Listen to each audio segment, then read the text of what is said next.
steady on the magic. Do my thing, I'm healing, it's fantastic. If I fall, rise automatic. You ain't know now, you know. I'm the one rain myself like a tree from the roots. West side girl, cause she lit in the coast. East side girl when she speaks to the roots. Stay 100 cause she on with the truth. Been down struggle, know that it pass. Only going up, yeah, the pain don't last. Take off, ooh, take off, ooh, take off. This is take off, take off, take off. Shorty like Brandy, fight like Monica. What you know about her? Baby girl raising right at the top. Shaking the world, don't expect her to stop. Purpose so great, she get what she got. Follow her step, cause she following God. What you need more, got a heart full of gold. Even at times when it's raining and cold. Ooh, she about to take off. Ooh, she about to... What up, what up, what up, y'all? It's your girl, Hanna, a.k.a. Ruta, and you are watching the Uprooted Network. Y'all, welcome back. It has been quite a time, and y'all know I could not come back to Uprooted without honoring my girl, Zuh. So this season is all about Zuher's legacy. Again, she was instrumental. If you didn't know who she was when you were watching my show or my platform, then you wasn't paying attention, okay? Because she was definitely background producing the whole thing. She still is. So this season's real special. I have invited all of the different people that she has recommended, that she has told me about in the past, that she loves and adores, and they are doing me a huge favor by helping me get through this season and find my way back to what I'm doing. And we're doing this together. We're healing and honoring our sisters. So today I have the oh, look at me, can't talk. I was trying to say beautiful and then Bserat, and it was like tongue twister. Yeah, tongue twister. Oh man, I don't know how guys compliment you. They gotta use different words. It'll throw them off. But yes, I have our beautiful sis in the building. Welcome, welcome, welcome. Thank you for coming. Well, thank you for having me. And one, I was just smiling throughout the intro video, and I see it all the time, but it's just so nice just to see a whole bunch of Tagadu excellence in it. Also, just seeing everyone smiling and having a good time, all that melanin. But thank you for having me. I'm excited to honor our sister here today, and just to kind of be in her presence as we're speaking also. So I'm excited to have this conversation with you too. Yes, thank you. Yeah, this one's been on the books like mentally for a while actually. So some people don't know, and we're gonna get into it. I'm gonna give you guys a little bit of backstory here. So like I said, Zuh really background produces, okay? Like in the front, in the back, everywhere. All right, she's been on the show, all of these things, and anytime I'm like, I don't know who to bring on the show, I'll be like, hey, you guys got anybody? And it's like Zuh will give me a list. She'll be like, what about this person? What about that person? And she actually remembers who's on the show. So she'll be like, no, wait, you already had that person. Okay, this person. And, she's really in there. And I remember she was like, oh, have you had Bserat? And I was like, no, who is that? Because people assume I know everybody. And that's not true. But Zuh really did know everybody. You know what I mean? I'll be like, she's like, no, you know them. And I was like, where do I know them from? Where? So it was really funny. And then so she started to describe you, and she's like, no, she's super, girl, she's super smart. She's dope. Girl, she does Omna. And I was like, oh, I was like, it's clicking for me. So that was my introduction. And she sent me your Instagram, and I was like, oh, I've seen her. I was like, okay, wait, Vegas crew. And I was like, hold on. So all the little connections started to come together. And then we got to unfortunately meet in not the right circumstances. But I was able to share that with you. That was like, hey, Zuh had recommended you for the show. I was going to reach out anyways. So we're here now. Yeah, I remember when you messaged that, I saw it as a notification, and I was so afraid to even open it up on my Instagram when you said that Zuh recommended it, because I had to take a breather. I was like, wow, the fact that she was always, supporting people and putting people on, even just throughout her time here, it's just such a beautiful thing to have been in this life, and to have, worked alongside her to some degree, in the same time period that she was here. So I think that's really beautiful. But yeah, it was, and I think I also just really appreciated how Zuher was always supportive in, one way or another. I remember whenever there was like some sort of Instagram live, whether it was yours or someone else's, like she would always be in the comments, always, and people would always shout her out, finding some sort of way to either make people laugh or just, supporting one another. And I think that's just always so beautiful too. So it's just crazy to see like how much of her legacy has continued to, like to push through and to still break barriers even after she's unfortunately gone. So I think that's something that we'll always kind of remember and just continue to have like with her here. And I think someone also mentioned, I forgot when it was probably either during her funeral or sometime, but that Zuher actually means blossom. And so just whenever I walk around, especially like in the weeks like after her funeral, I would always just see these blossoms and just think like she was always around us too, which again, I think is always beautiful. No, man, it is so beautiful. Like that, why I chose the flowers for her background and everything. Not the blossom part, but just noticing the purple, like, just those different pieces of her. Yeah. So you said that a couple of us have been sharing too, those kind of messages, like the messages that we have at least felt like we have been getting from her, and like having those little stories. So like you bringing up the flowers is really sweet. I know for me it's been a purple butterfly that keeps popping up, and I was like, oh, you slick. I don't know how you was gonna figure out a purple butterfly, sis, but she she figured it out. And it's been so very sweet, and just knowing that she's around and still feeling that. But yeah, no, she definitely was in every comment. So when you said that, I was like, yep, she always pointed out my nails. She would be, you got a new color, sis. Like she was always attentive. Like if I was outside in the lighting, it was like, oh, skin glowing. Like she's always gonna come in with a comment. That's really, I feel like that's what was like the most beautiful thing too, is just the fact that she was always willing to put people on and to always just like make you feel a little bit better throughout your day, right? Like whether it was through a laugh or just like complimenting you or something. There's always something that she did to really bring some sort of positivity into this world. And that's exactly what we need, especially during this war now too. So. Oh yeah. Oh yeah. Like her presence is very, very much missed. Like all the time.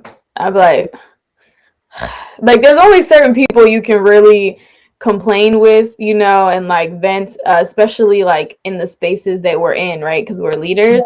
So we kind of always have to be on to a certain degree, or like at least self-aware. And I think with Zoo, you just didn't have to do that.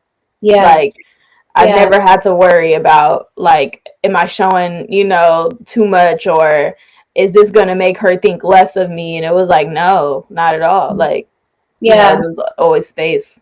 Yeah, she always just got it, like you didn't have to explain anything like beyond like just like the normal. Like it's just I guess like being in the space of to some degree like leadership, like you have an opportunity to kind of like support a lot of people, but at the same time, like as leaders we also need to support each other too. And so Zuher was kind of like that person for a lot of people. And I mean, it's unfortunate, like I only got to know her like, for a very small period of time. And I know there's like so many other people, so many other amazing people that got to know her and work with her to a much larger degree than I did. But I felt it even in the way that they speak about her too. So she's really had like such an impact for, such a short amount of time, like in terms of her age too.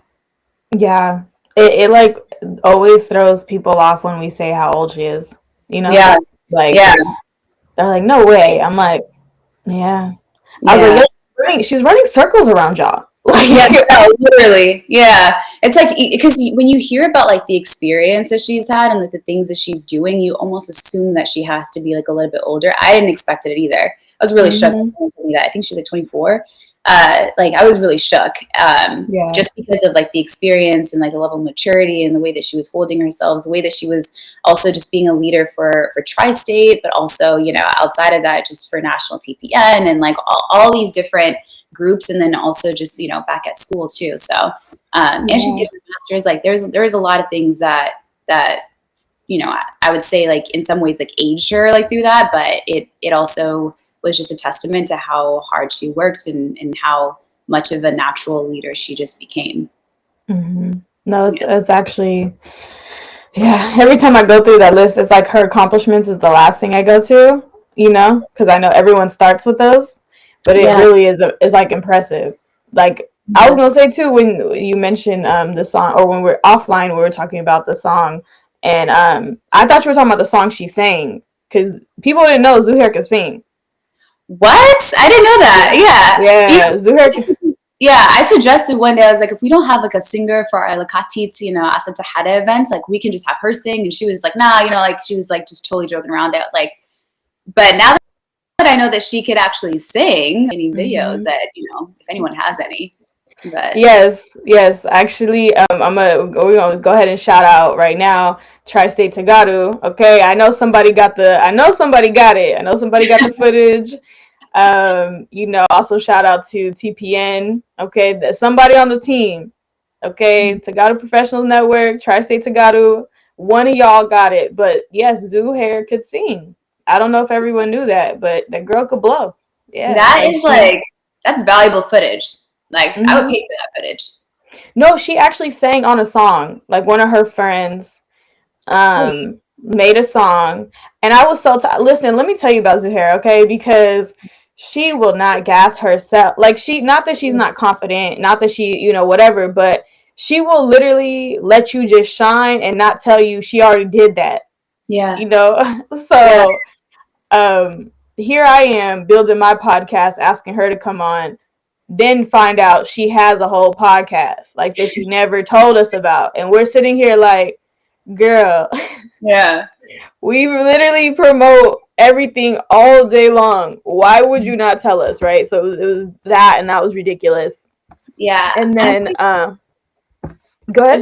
I think that, like, one of the best things about people, especially, in the midst of all of this, is like those types of people who just don't want any types of like recognition, but are working so behind the scenes. And that's exactly who Zuher was. Like, she was always a person to just like work silently and get things done. And honestly, that's a better way of dealing with things, right? Like, you're just a lot more efficient. You don't have to worry about what other people are saying. Like, you just get things done. That's exactly like, how she's kind of supported so many people throughout all of this too. But that's just such a beautiful thing to hear. And I definitely want to see this song for sure. Yeah.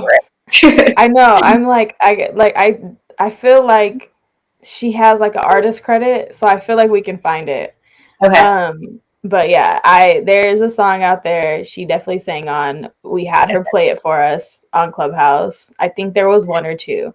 So it's recorded somewhere. Okay. I'm like, hello, Zoo Village. I'm calling in the trolls, because I know they'll find it. One of them will find it. But yeah, so speaking of too, like, shout out, shout out to Tri-State Tagaru. Is that where you got to meet Zoo and like that connection formed? Yeah, it was mostly, I think I met her in person in Tri-State, and I got to meet her, I think probably at a protest, I think was the first one. It was like we're at the UN protesting there, and I think that was the first time that I got to actually meet her in person. I've always heard of her. I've like seen her on Clubhouse and like all those different things like on Twitter. But I never got to actually meet her. So it was great to actually see her for the first time as like a leader, like, I mean, I would see her like, on social media and everything, but just in real life as a leader at this UN protest. And I have like, like a distinct memory of that experience also, but it was the time that I got to meet like a lot of people in the Tri-State too. So I feel like I'm like kind of like swaying between both worlds of like being part of the Vegas crew, but also being a part of like the Tri-State crew. And, I definitely find times when either one, they're great communities. Yeah, no, they are. I know. People like to like keep you in one thing, and so everyone would be like, "Why do you rep the Bay so hard?" I was like, "Because I don't want y'all to forget where I'm from. I know where I'm from. Exactly. I need y'all to remember. Okay, I need y'all to remember, because it's all love. Like collectively, we're still all the same. But it's just I don't know. It's the American in us. I don't know what it is, but we just rep our cities. I think it's literally the way that people also rep like where they're from in Tigray, like you have like we have that. I'm Adwa, so like I'm the Adwa people, but then there's like just everywhere, like there's a lot of people from different places, and they always just want to rep where they're from. No, not a bad thing. But, like, when you make it a competition, just make it healthy. That's it. I always tell people, I'm like, listen, I'm sorry, like I know where I'm from. I'm from the most lit part of the world. I don't know what you want, like. There you go. Like, sucks to suck. Like I'm so sorry. Like Yeah. you're not beating California in any competition anywhere ever. Like it's just Man. it's not happening. So Well, I'll say, like just, the Vegas community is truly golden though. Like like this, like that's what you spent most of the time. Yeah. Yes, no. Yeah, you are. Yeah. Community wise, all the communities are lovely, right? I'm saying like globally though, like like just me saying I'm from California is such a flex. Like I'm not, you know what I mean? Like I know the Tri-State, the New Yorkers like to be like, I'm from New York. I'm like, I'm from Cali, so what's up? Like I feel like that's this whole season is for us, and like it's so true to Zoo too, because like she gets it, because she probably would press you too, like, okay, if you're gonna be from Tri-State, you're gonna be from Tri-State. We're not gonna be repping no. Right. No, literally. Yeah, exactly.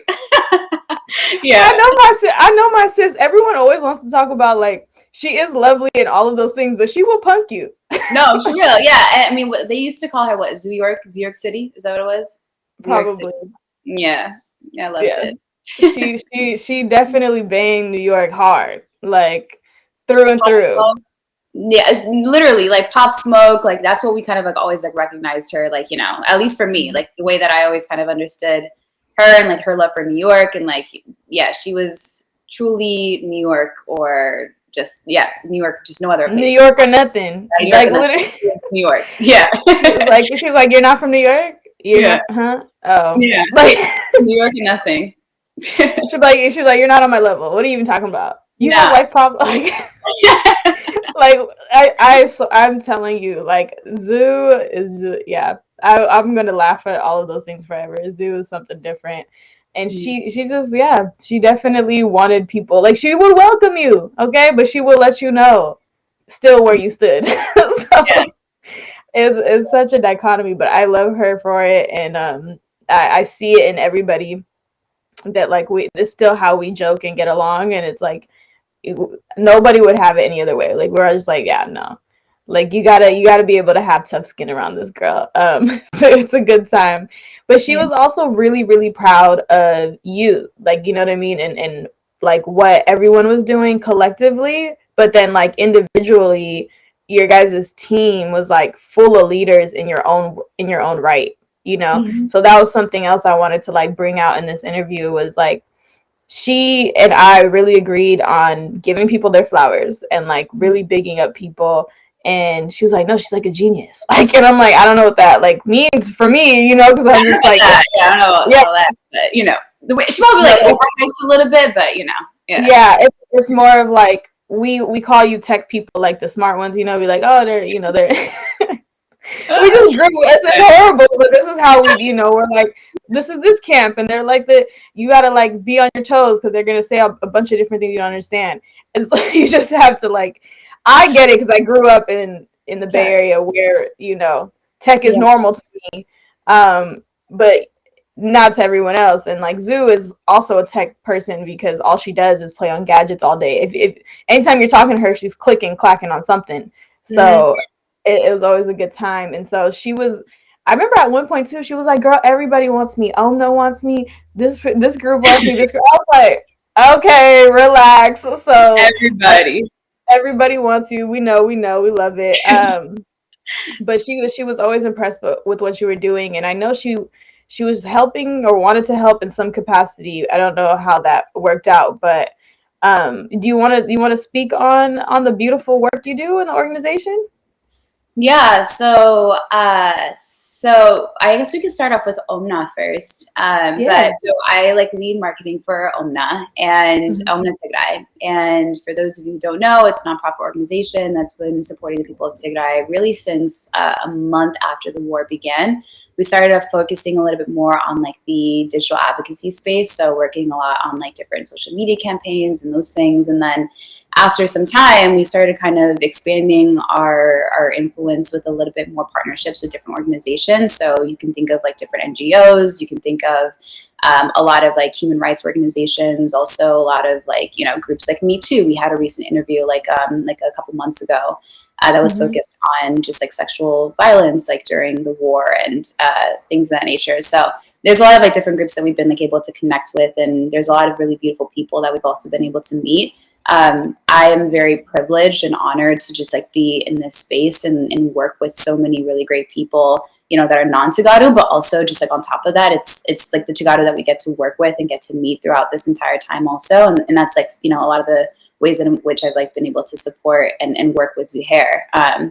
There's been a lot of things that we've been doing from like a local as well as like a nationwide level, and she's been like such an instrumental force through a lot of that as well through the national protests. I haven't specifically worked on the national protests, but I know that she's been doing a lot of that work with a lot of like good friends of mine, and then we've also kind of like worked together to some degree on some other areas too. But yeah, so that's a little bit of like Omna. We have done, like a lot of things outside of that also, just in connecting people and speaking to different victims and survivors and hearing stories. Like that's the biggest thing for me is like when you hear someone's story, especially if you hear it like on an individual level and you just multiply that by the magnitude of like how many stories there actually may be, you just feel such a motivation to continue fighting forward. And that's really been the work that we've done at Omna. We've created such a great family. We have so many beautiful people in that organization, around like 60 people or so, and we're still going strong. So that's a little bit about Omna and some of the work that we've been doing there.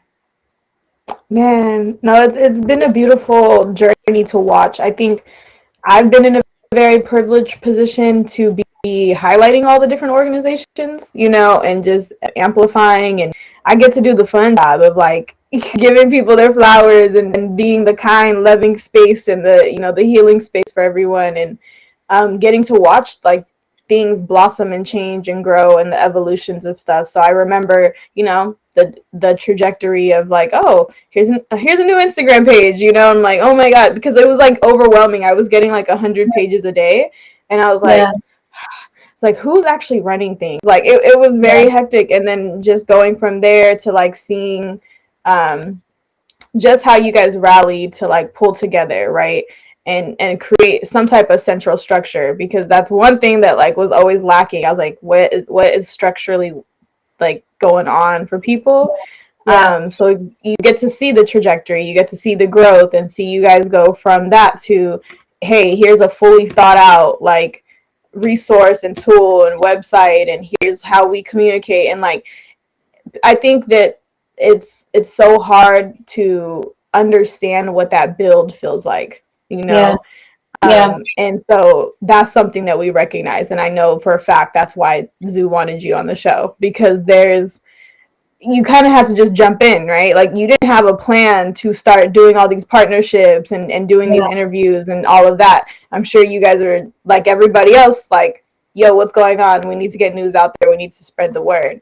Do you want to speak a little bit about that? Yeah, I mean, there was just so much messiness at the beginning, and like it's like total, rightful messiness. Like there was a lot of things that we just don't understand, and for a lot of us, like I think, at least in the organization, we have been advocates to some degree, just like in different kind of fields or respects.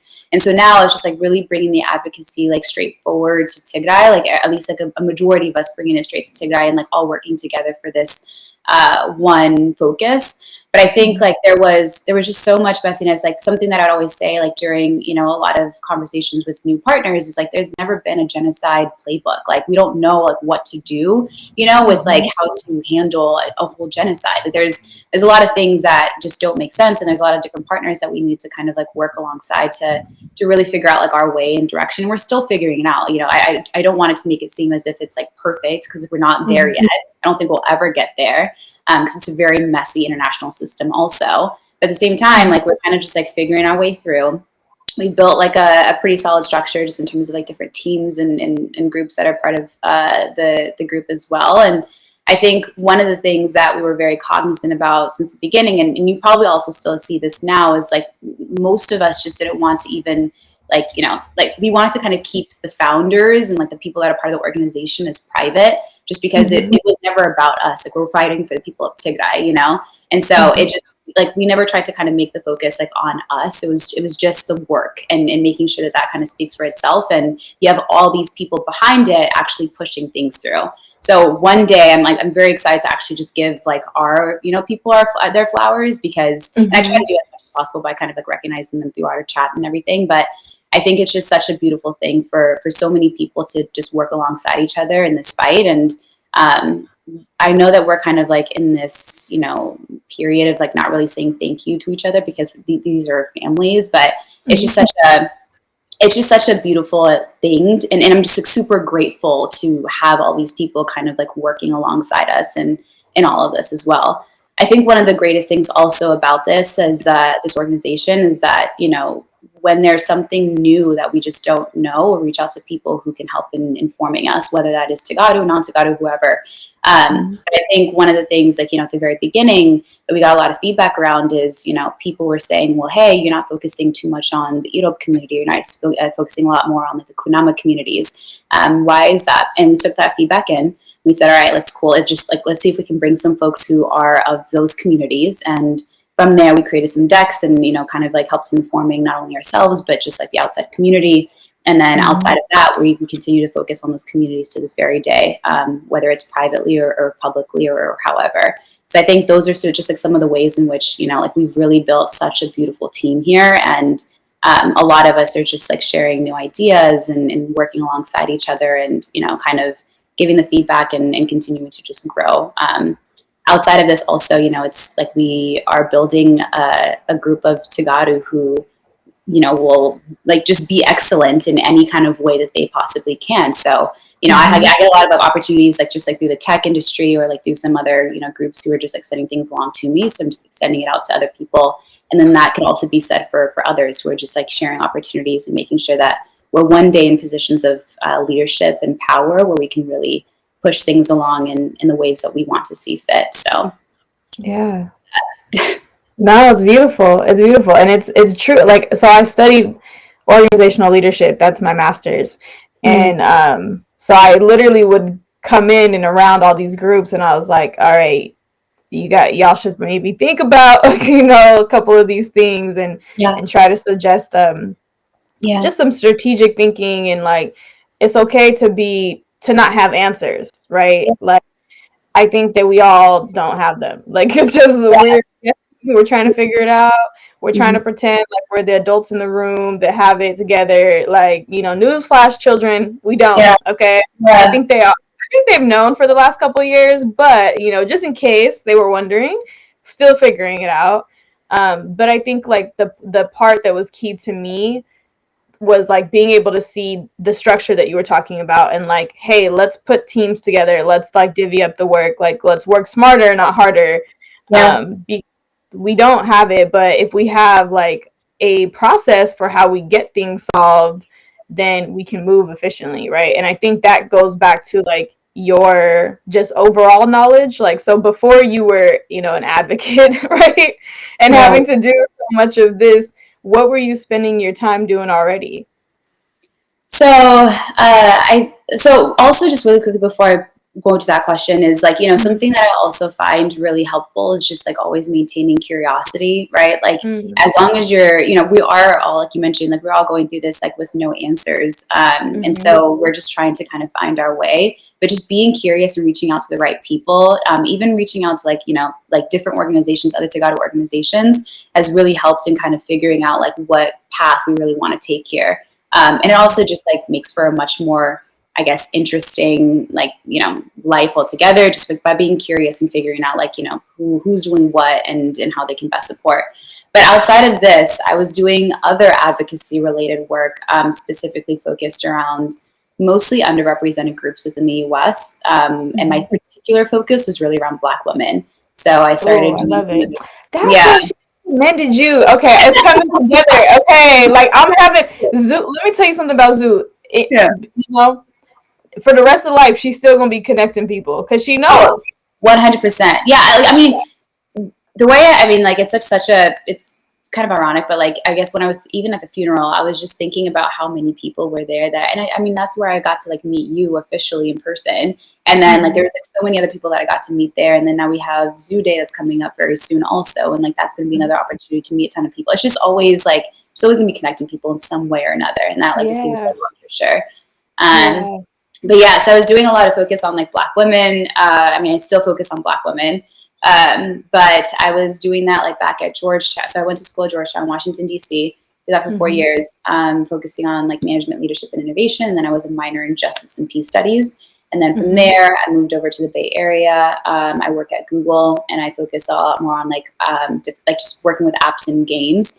And so I've been doing that work for the past almost it'd be like 5 years, and at the end of July, which is crazy. Yeah. But so I was there and doing a lot of that work, and then and while at Google, I've done a lot of things with our Black Googler network, both at a local level as well as a global level now. But I've been able to do like a number of different efforts, particularly in fundraising. So we raised over like $1 million, close to $1 million over like the past 1.5 years or so. It was like starting during the 2020 protests that happened. And that was like Googler led. And then there's been like a number of other things that I've been able to do to support Black founders, Black and Latino founders, and like startup founders, and then just like a number of other groups, nonprofits, small businesses, just like different groups altogether. But my main central focus has always really been around Black women. So doing anything I can to possibly help them, because they are one of the most vulnerable groups also. You can say that. That was like, you can say that again and again. That's what Zoo was doing, because obviously I started with Black Women Wednesday, and then everybody was like, oh, what about us? Like, the guys were like, what? We got a segment. I was like, all right, like I'm doing something for you guys, but not that I don't love them. Yeah. It's like I have to love on us extra hard because the world hates on us extra hard. So it's like we have to like uplift each other. Like all of the things you're saying is like the things that me and Zoo do, like that we're trying to like build sustainably for our community, like, and so I'm like, oh, it makes sense. It makes complete sense, like all of it now. Yeah, I mean, one of the things that I always think about too is like when it comes to Black women, like when you focus on one of the most like vulnerable groups, or if you focus on the vulnerable group in society, then you just like focus on like the liberation for all, like, right? Like if you're solving for Black women, then you get to solve for so many other people, and that's just how like racial equity or like that kind of work typically happens. So it's just like when you focus on this specific group, like you're going to see a lot more liberation for other groups also, just because they're facing similar to some.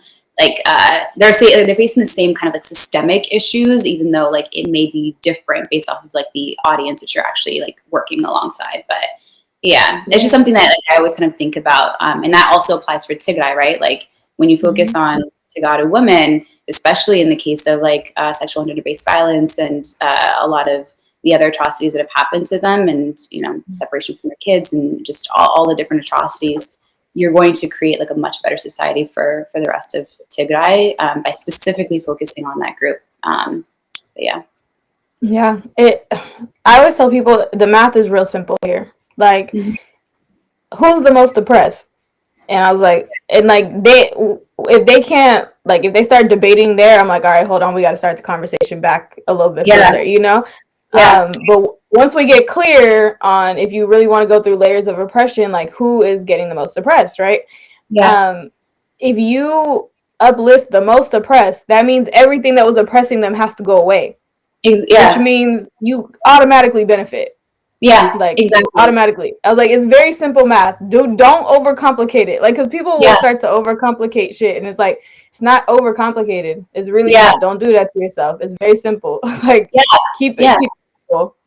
That's exactly it. Yeah, if you just focus on like the most vulnerable group, like the most oppressed group, like you mentioned, then it just creates like a much better society for all. And I don't know if like a lot of people just like take the time to just kind of like think, like take a step back and think about that. But you understand that also even now with like Roe v. Wade, right? Like, Black women, I think about that at the center of Roe v. Wade, because that's probably going to be it's like, I would assume probably between like Black and Latino women are probably going to be like some of the most like oppressed groups here, or the most vulnerable groups, where they're not going to get access to the same types of like services in comparison to others. And for the most part, won't also have like the same types of like income levels to also go to different states and get the type of services they also need there too. So that's just something that like, has been really top of mind over like the last couple of weeks with the ruling. It's been hard, and this is like exactly Zoo's lane, right? Like I feel her very present here, because she would have flipped her shit. Like Zuher would have flipped her shit about this. She would have been talking about this for months. She probably already was. And still cursing. But I even saw a post yesterday. I follow Amanda Sills. Amanda Sills is she on there. Those of you who don't follow her, please go get woke. But essentially, she had posted, and I think there was a thread about Rosa Parks calling out like a specific judge. I think she's talking about Clarence Thompson. Oh, Thomas. Yeah. I was like, over here, can't even remember the dude's name. And she called him out years ago. She was like, this man is going to be detrimental to these specific things because he really does not want us to succeed. He does not want us to progress, right? And it's like to see it like flash forward, and we constantly constantly do not heed Black women's warnings. Like, no, yeah. And like the thing is, like, for the most part, we are, I mean, I'm trying to think of like all the Black women that are like problematic also, but like for the most part, like most like we're amplifying these calls like very early on. No one just wants to listen. And like with Clarence Thomas, yeah, I mean, there's just so much to unpack. Yeah, no, it's a lot. There's so much to unpack there. He was like recently caught quoting that like the COVID vaccines were like made out of like abortion, like dead babies or something, or like dead fetuses. It was just like something weird, and people were like, actually, no, this is not true. Like, there had to be like multiple warnings around this. I'm like, we have someone on the highest court of the land who is, one, not a believer of like LGBTQ rights. Like he was thinking about like overturning some of the other like Supreme Court rulings that were similar to just like fundamental human rights as one. And then two, we have like a conspiracy theorist that's on like, with this much power. But all of besides that, there's a lot of things that are like, that needs to be unpacked with Clarence Thomas. And there's a lot of things, like you mentioned, that Black women have been calling out and amplifying for quite some time that just like aren't heard. And, there's a lot of things that we can also go into there with, even when it comes to pregnancies and like the fertility and like mortality rates also with giving birth and all those things also. But Black women really do know best. I didn't even have to say it this time. I'm just gonna let you say it because I'd be preaching to the gospel, or what is it, preaching to the choir all the time. So I was like, I love when someone else does. I'm like, yeah, no, it's not just me. It's not. They always have to say something else, like, it's not just me. Like, read a couple books. Just read a couple books. You realize real quick. I think when people, and so I want to pose this to you. I think for me, I was surrounded by this type of knowledge, right? Like, I live in the land of Black Panthers. Angela Davis lives around the corner. You know what I mean? So it's like, not literally, not literally, but like figuratively, right? So to me, it's like I was baked in that. I had I didn't even have an awareness that there was another way to be. So I'm wondering for you, kind of like your journey, because the other part that people forget is like we grew up in very Habesha households. Right. Yeah. There's a lot of our parents who still don't understand how this country works. Like we're talking about this very easily, and like a lot of the diaspora will get it if they grew up here. Maybe, but there's a lot of them who don't even consider themselves Black. We're keeping it honest, right? So there's like that disconnect. So I'm wondering for you, kind of your journey into getting to be, the leader that you are and advocating the way that you're advocating. Yeah, I think so. When I was in Vegas, there's a lot of things. I feel like when I was in Vegas, like I kind of always felt like, I was like in a pretty good situation. I didn't even think really too much about just like my identities as a Black woman, as like being like low income. Like I felt like I was like the richest of the poor kids, like my parents made sure that we like at least like found a way to get as many things as possible. When I went to Georgetown, where it's predominantly, like a white institution, and like this was like the first time that I was surrounded by like that many white people. That's when it was like more visible that I clearly stand out, like it's my hair, it's like my skin, it's just like all these things that like, the fact that I couldn't pay to get to certain ski trips or whatever that people wanted to go to. So with all of that combined, I started to really like, I was like, right, like I'm at a crossroads, right? Like I can either really embrace what my identities are, or on the other side, I can just, just try and kind of avoid them and just like do as I did back in school and kind of move forward. And I think, like, you know, after a certain point, I realized, you know, like, there's really no way of avoiding it. There was a lot of people, a lot of Black women that I started looking up to who were just like walking around campus like so confidently in their skin and their hair and all those things. And one thing, you know, I used to straighten my hair significantly back in high school. And then we all did that. yeah. So and it was just like, you know, my way of kind of getting a little bit closer to those stereotypical Eurocentric beauty standards. But then when I got to school, in DC, where it's a lot more humid, I was like, there's absolutely no way, like, you know, that I can keep my hair straight. And I've tried it. Like, I, you know, would stay at home and like try and like straighten my hair, and then I'd go out and like within 5 minutes, it was like as if I hadn't even touched it. So, so it was a lot. I'm laughing because like I've been there. That struggle is real. It's so real. Fun. Yeah, I was the slick back. Yeah.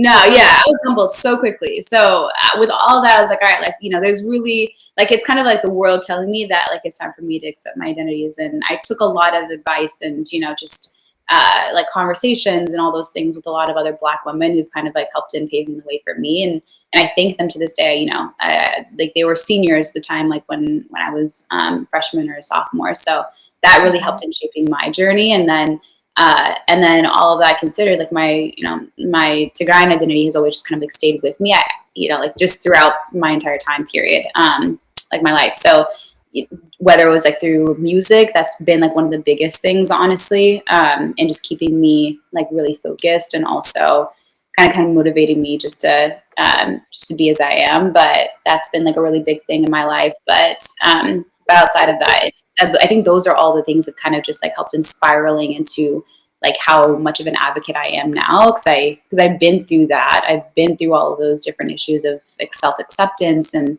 all those things. And now I get to be in a position where I can hopefully help in getting other people to also feel very accepting of themselves. And then also fight for the people who are still in positions where, you know, they're very vulnerable or, you know, oppressed to some degree, or and that you know, that kind of like that's not just like a US thing, but it's just all across the world.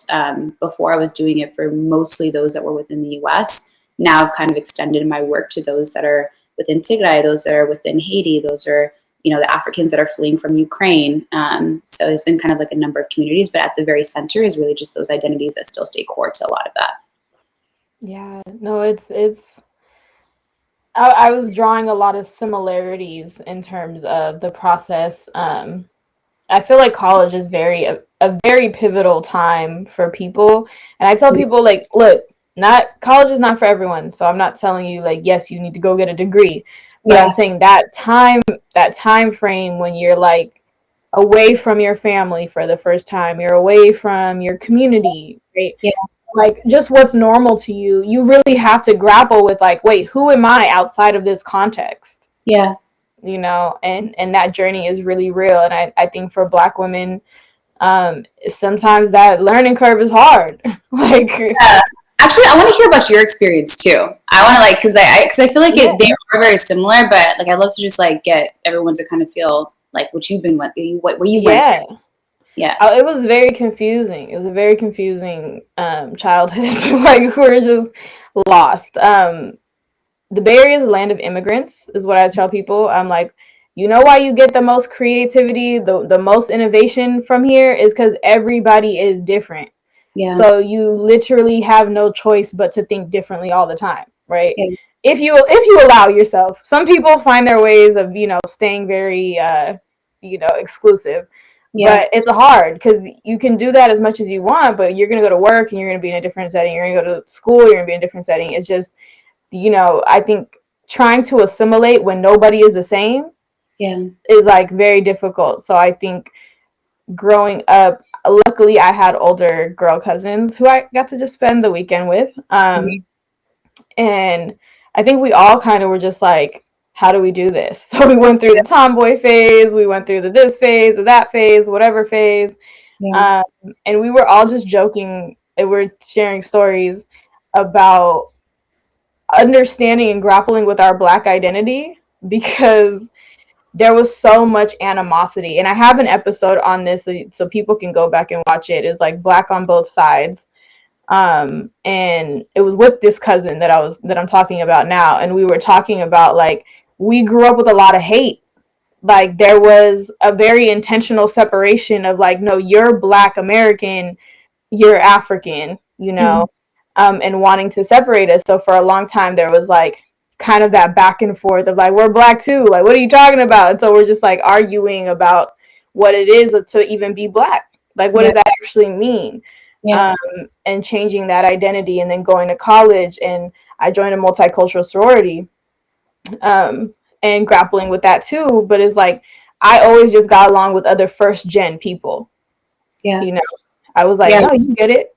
We speak a different language. Our parents are not from here. They don't get shit. Like you're on your own trying to figure things out. And so I've always just connected with first gen. Didn't matter what community they came from, because at the core, we all were still doing and dealing with the same struggle, right? So that is when I started to embrace more of like my Africanness, quote unquote, right? I always knew I was from Tigray. I just didn't have the energy to explain it to everybody else. You know? So it would be like, oh, I'm from Africa. Where in Africa? Ethiopia. Where? Like, and then it was like, where? I'm like, bro, there's like 80 different languages. Like, I would just be like, it's confusing. I'm from the right. So like, you get to that point, but it was a lot of just back and forth. And then I'm gonna be just honest. A lot of it I had to deal with dating, and dating different people, and then being told who I was and who I wasn't. And like, you're going to be accepted in this family because you're not typical Black, you're African, right? Or you're not going to be, because you're African, you're not Black enough. And so I constantly was like in that tug of war until I finally realized like, all of you sound stupid. I was like, the dating thing, I feel like I feel like that would require like a whole other episode, and I totally think that you should actually like focus on it, because that is definitely a huge part of it. It's like also like, who tells you you're beautiful, and like, you know, like like, are you getting it from social media? Are you getting it from like certain types of people of like different ethnic backgrounds, or you know, like there's a lot of things to kind of like deal with there that Black women in particular are facing in comparison to others too. There's a lot of also. But it's wild. Like, I don't think people, for the first half of my life, I was like, because that's the messaging you get. And when I say people, I meant everybody besides Black men, right? Like, it was, you would get attention from Black men, and then for me, I would get attention from a lot of Latino men, right?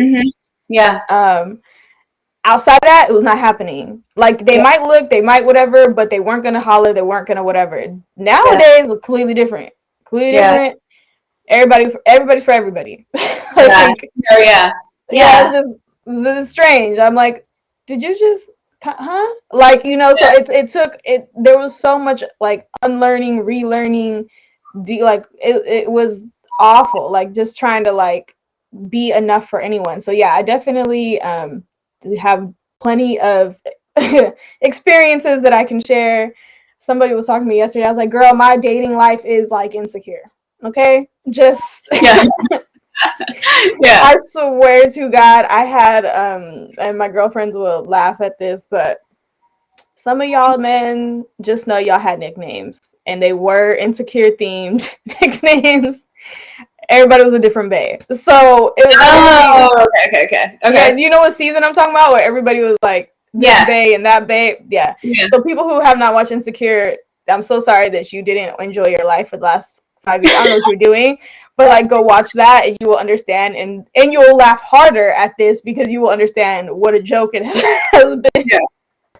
Insecure is so real too. Like, there was just so many moments where I was like, this has happened directly to me before. I couldn't recommend it enough. Like, that show was honestly like such a game changer, and just it was a moment for sure in this history. It absolutely was. Thank you. Absolutely was. I tell people all the time, and even bringing it back, like Zoo and Ripka got it. Like, I give them their credit. I remember, like, they got it. They got what we're doing. They got we're shifting culture. They got that we're having these conversations, these awkward ass conversations of, you know, we dealt with this and that. And and it was always encouraging. Like they would give these topics too, like, oh, can we talk about this? Can we talk about this? Like, you know, like, and I was like, yeah, absolutely. Just Yes. find me a person who wants to talk about it. Yeah. You know, like Yes. that's why they would recommend guests, because I was like, I'm not saying no, but help me find the person, you know. Yeah. I think that Because was like, Zuher was just like such an advocate, you know, across like so many different areas. And that was like her focus also, like her master's too. And so it just makes sense that she was able to really, you know, go into like all these different fields and then just like transfer a lot of those skills into just like some of the work that she's like now been doing for Tigray. But that's just like kind of like a continuation of just like her life, her legacy, and like, you know, what we'll always continue to see even from here on out. But yeah, I remember like the Insecure, it was funny because, you know, I always kind of like treated it as like a separate, you know, like I was just always watching it myself, like over the past like however many years. And then I'd see it with like some of my girlfriends and everything. And then over some time, like over the past, you know, like the last season, it was cool because I got to watch it actually with like other Tugado women. And like it was the first time where I kind of just like bridged like both worlds a little bit in a way. It's like such a unique way. It was like with this show in particular. And like I said, it's just such a historic show. Issa Rae like killed it with like the entire just, you know, the finale was great and everything. But it was cool because like we watched it, you know. First of all, if you all haven't heard, there's a new Tigray restaurant in Las Vegas. They serve like some really good food. The chicken sandwich is also really amazing. Highly recommend going if you ever get a chance. But we went over there for the last couple of episodes and we just watched it all together. It was like me, it was Mahalet's, like it just all together kind of watching like that last like episode, and we were watching it even like before then too. But it was cool just like, you know, actually just doing this with like my sisters and being able to, you know, have a little bit of joy and just like taking a moment for ourselves to focus on like our wellness and just like our everyday being outside of like everything else that we're doing for Tigray too. Oh yeah. It was a good time. It's definitely one of those things that we talk about all the time. Our clubhouse gang often gets very heated about certain shows, you know. And the girls like, listen, you don't watch Insecure, I don't know. I don't know what to do with your life. I don't know what to talk to you about. Like, I need you guys to get on it. I'm trying to remember if it was one of the, like, because so Zoo had shows that she was a hater of. You know what I mean? Like, just for no reason. You know what I mean? Like, yeah, like just for no reason at all. And so I was trying to remember if this is one of them. Because, like, we would talk about certain things. She was like, ooh, boo, boo. Like, she was like, I don't care. Like, you know, she's a big hater. Yeah. And I was trying to remember, it was Insecure one of them. And I was like, I don't think so. I feel like she was okay with it. But that girl was busy. She only, you know what she would have is, like, the housewives and shit in the background all the time. Oh, wow. Okay. Yeah, it was that kind of shit. Yeah, you wouldn't expect it. But she would have, like, those random things. Because she would just let them key and be in the background. And just like, whatever. I don't think she ever really paid attention to any of it. But no, I mean, like the way that she, like some of her language, sometimes I'm like, where are you getting this from? Like, it makes sense actually. The Housewives, I mean, Housewives like series, like Atlanta, where was it, Potomac, wherever. Like, it's just there's always something popping off there, so it totally makes sense. She's always like, she was in the know with trends, you know. Like she would be good about like keeping up with all things that are happening and like all these things that I felt like I was missing, but like, you know, we're always just brought forward by Zoo, and it just kept me young. So I appreciated that. Yeah. I'd be like, how you have time to pay attention to that? Like, yeah. What? Like, you know, but she'd be on them Twitter topics, the trending topics. She knew. She was just, and she would tell you like, hey, yeah, that was stupid. I don't care. she would let you know very quickly. Like, whatever. I was like, but did you hear about this? And she'll. Yeah, I definitely would love those. Like, and I think some of the time she would just do it to troll. Oh, yeah. Like, so I was just like, are you trolling me right now? Or are you for real? Like, because I'm going to be mad at you. And she'd be like, no, like, for I don't care. And I'm just like, and then like, she'll tell you like a week later, months later, that it like she was just trolling you. And I'm like, yeah. And it reminded you like, yes, she is young. But it wasn't like, not like in a bad way. It was like, she didn't mind. She was like, I'm young and I'm smarter than you. And what? Yeah. I appreciated it. I appreciated everything about it. Like it kept us like all like in the know and, you know, just like on our feet. And I appreciated it a lot. Yeah. I still crack up. I'm just like, this girl. Woo, she is so funny. What was I gonna ask you there? Were you team Lawrence? Or team Man, I can't even say the other name now. It's just like, I think like for the most part, like I think I was Team Lawrence. I'll say so. I think I was Team Lawrence, and I mean like towards the end, I was like very interested in like what was gonna happen. But I think I've always been like Team Lawrence. You know, people go through fights and, you know, all those things. And I mean, there was a lot that happened, actually. It's not just a fight, but like there was a lot. Yeah, I was going to say it the whole time, but like, all right. There's a lot. But outside of that, I think, you know, if you, you know, it just depends on like how you feel about love. And I think that they were always kind of like meant to be with each other. And you can see that there was like just like some degree of love like all throughout. But I think I was Team Lawrence even after the child. I was definitely shook, but I think like, you know, you just find a way to make it work with the person that you love. So yeah. I mean, I was happy with whatever she chose for her happiness, because like I'm that person. Like, look, if it makes you happy, it don't got to make me happy, you know. But I can't say that I was like really Team Lawrence. Like, I just like, not like I didn't want him to win, but I was never just like, yeah, like it's Lawrence. Like, I was never like gung ho about him in general. So I was just like, I would have been happy if you like either way. You know what I mean? I was like, all right, cool. Yeah. I mean, I don't know if I'm like, well, maybe I'll just stop from saying this, but like, I think like you mentioned, right? It's just like the fact that she gets to choose like what she wants for her happiness. And I think that was the best thing to see at the end. Like she ended up choosing like what was right for her. And like, you know, I hope that's also the same for a lot of us, like where we have the autonomy to just choose like what's best for us, and we go full force with that altogether. But yeah, great show. Great show altogether. I'm excited for what Issa Rae is going to come up with next. And whether or not she still continues with HBO or not, I don't know. She might go and do her own thing too. So who knows? Yeah, no, I think she has a couple things lined up. So I know that's why she stepped away from the show. Well, not stepped away, but was like, it's time to like grow. I have other things to do too, so I'm not mad at her. Yeah.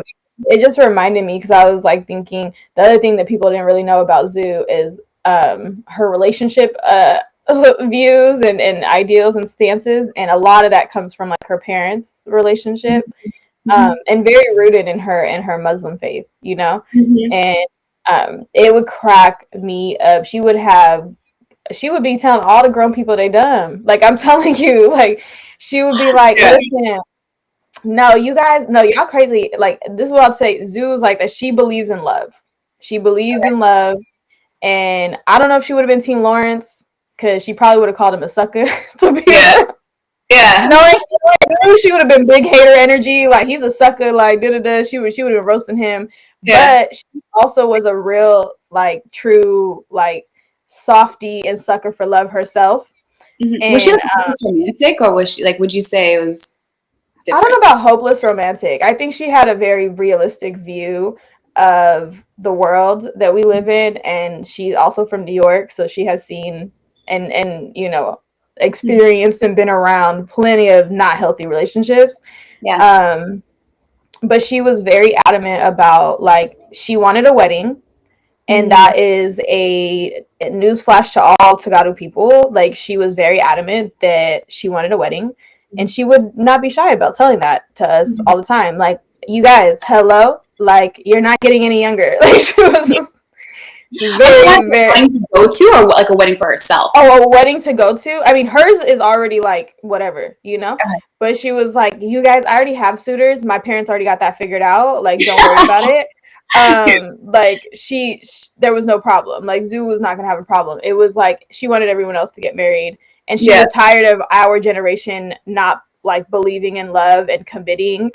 And like, she would call us like all the names, and but like lovingly, she's roasting you, right? And she's like, no, you guys y'all just hurt. Like, I want you guys to like be in love and go and be in a relationship. And she was a strong advocate for that. So if not for anything else, I think she would agree with your sentiment about like what we're sharing about. Yeah, it's your choice. Like, choose your happiness. You know? Yeah. Like, really happiness, please, for the love of God, so that you could stop, right? Like, so people could stop taking out their anger and everything else. It's like, if you would choose what you love, Yeah. if it makes you happy, then you would stop being so mad at the rest of us, you Oh know? my gosh. Yeah. I think between that and therapy, like you just like all those things just to kind of like make sure that people are taking care of themselves in whatever way makes the most sense for them. But yeah, I think like I think the cool thing about love is that you just, I don't know, it's just such a beautiful moment because you get to experience certain feelings that you just don't get if you're just like single, right? Like it's just like a matter of like being able to kind of let yourself go and be free in that way, to just really feel and like let the guard down, ideally, right? Like if you're in a healthy relationship also, but let the guard down and just like feel the things that you want to feel. And when, you know, I'm always like a proponent of other people getting married too, like as soon as, if I hear like someone is dating, I'm like, all right, like we got to let's start thinking about the, you know, the wedding date or like whatever. Like my friends always know this about me.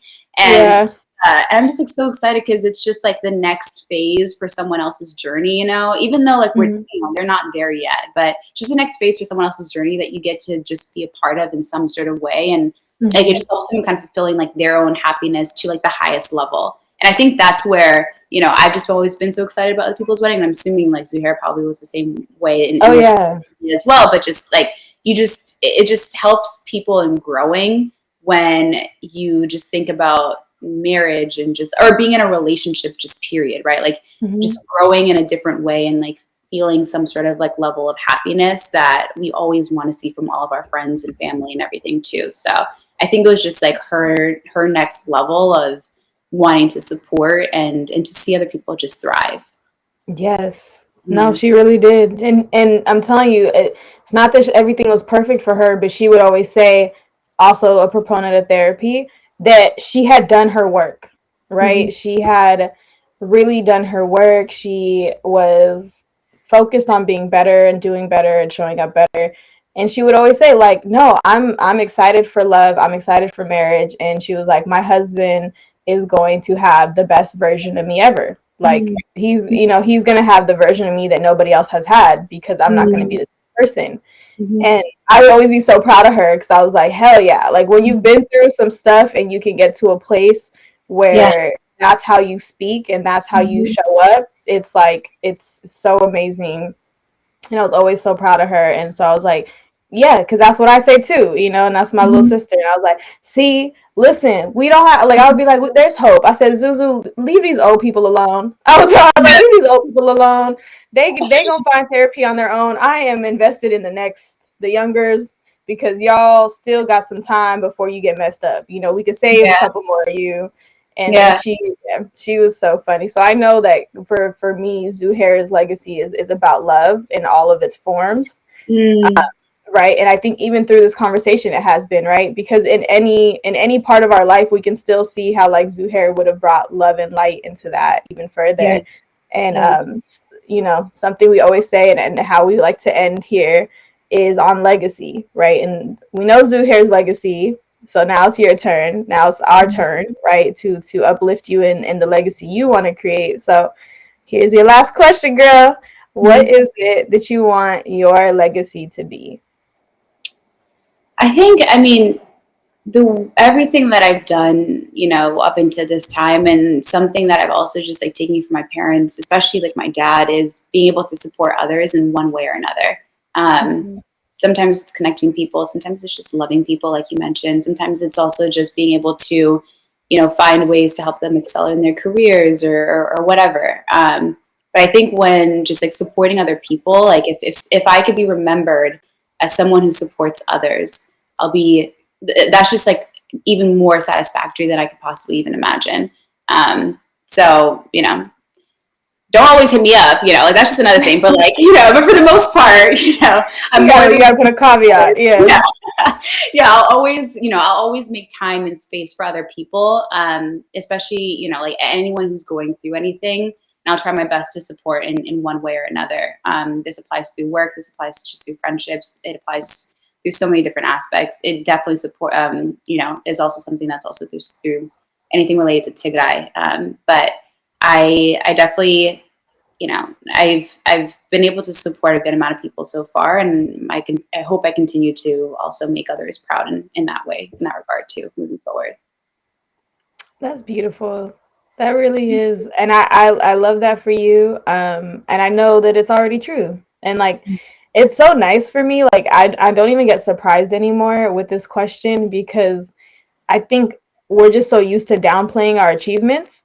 Mm-hmm. But you are doing what you're supposed to be doing in terms of like the legacy you want to create. Like, I put it on again, right? Like, Omna Tigray is like it is a living legacy, Mm-hmm. that is being created, and you're doing that all from the love of your heart and just wanting to show up and support. Then that's going to outlive you, right? And Yeah. that's gonna have social impacts that you're never gonna see, you're never gonna know. So what I'm going to do instead is I'm going to ask and I'm going to affirm that, one, I see it. Not even knowing you, like, obviously Zoo saw it because she recommended you, right?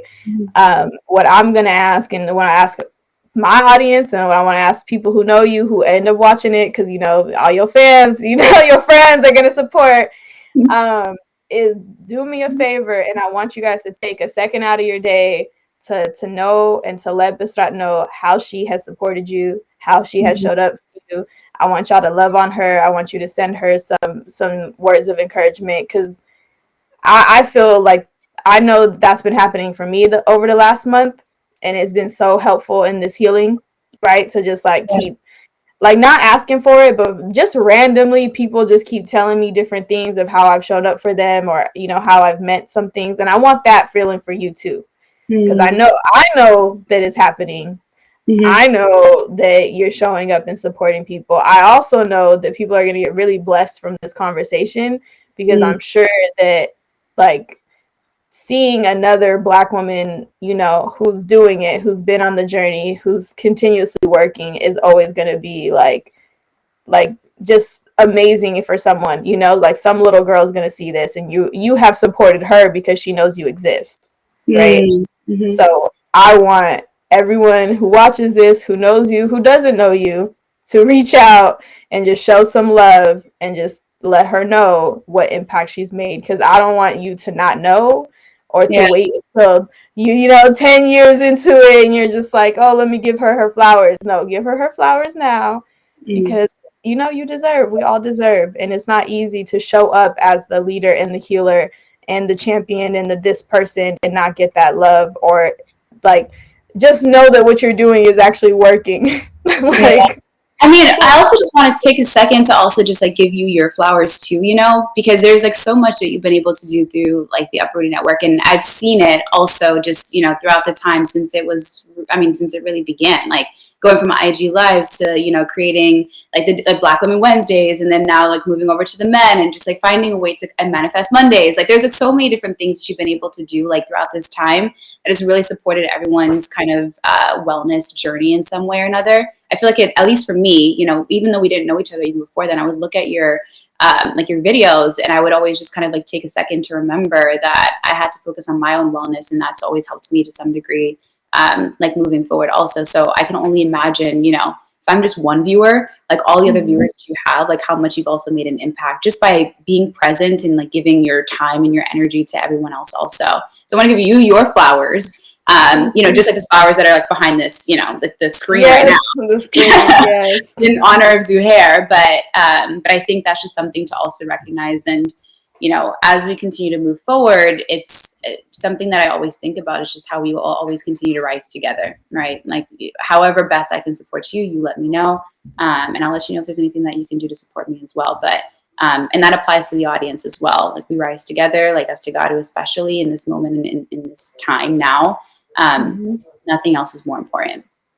That's it. And that's the word. That is the word, man. This was a great, great interview.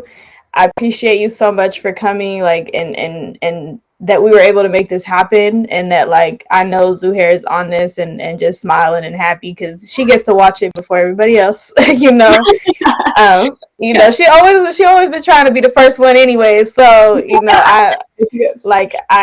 I know she's happy for this. I know I am. I feel extremely blessed and honored to continue to do this, and thank you for your acknowledgement. And it's a beautiful time. So y'all, make sure you are still following. Omna Tigray is out there doing work constantly. Oh, as I'm closing out, do you want to shout out? I think it's Haderna's coming up. Like Bserat's busy, okay? She's still working, she's still doing stuff. Make sure you are following, and y'all don't forget to like, share, subscribe, everything. If you want to just tell them real quick before I end this. Yeah, so as a really quick closing, so there's an organization called Hidrina. It's led by someone named Wagahata, who's also in Untitled Tigray now. And they've been doing a lot of work to support IDPs in Makala, and then they've also been doing a number of things to support with like planting. There's also like a lot of work that they're doing, especially with like women empowerment. Something that's like really like I always say, right? Like Black women, that's like kind of been like the focus of this conversation. They're specifically helping Black women, so Tagada women in Tigray, Makala specifically, where, because there's like such a high level of food insecurity, you'll see a lot of like Black or like Tagada mothers like on the streets of Makala, like more visibly begging for food and like offering just like sexual favors in order to get these types of food as well. And so what they're trying to do is like help them in giving them some sort of like level of working capital to basically help in like raising funds for a business that they can create, whether it's coffee or hair or however best they want to use it. So we're going to be launching a fundraiser very soon that's going to be focused on giving some funds to them and making sure that they're taken care of, especially in the light of the siege and all the atrocities that are happening still to this day to everyone like in Tigray. But that's just something that you should be on the lookout for. We're going to be publishing that fundraiser very, very soon. And once this goes out, I'll make sure to add the link in the comments somewhere. Oh yeah, and I'll definitely have it in the description. Yeah. Y'all make sure you are following. Please support the people that support you. That's what I always try to tell. Like, do that and you will always end up in the right place. So y'all, that was a beautiful episode. Thank you so much again for coming. I appreciate you so much, Hafte. Everyone, make sure you are following Uprooted everywhere. I'm trying to get better at Twitter. We're everywhere. Just make sure you are subscribing, share and like this with all your friends, and we will see you next time. Peace out.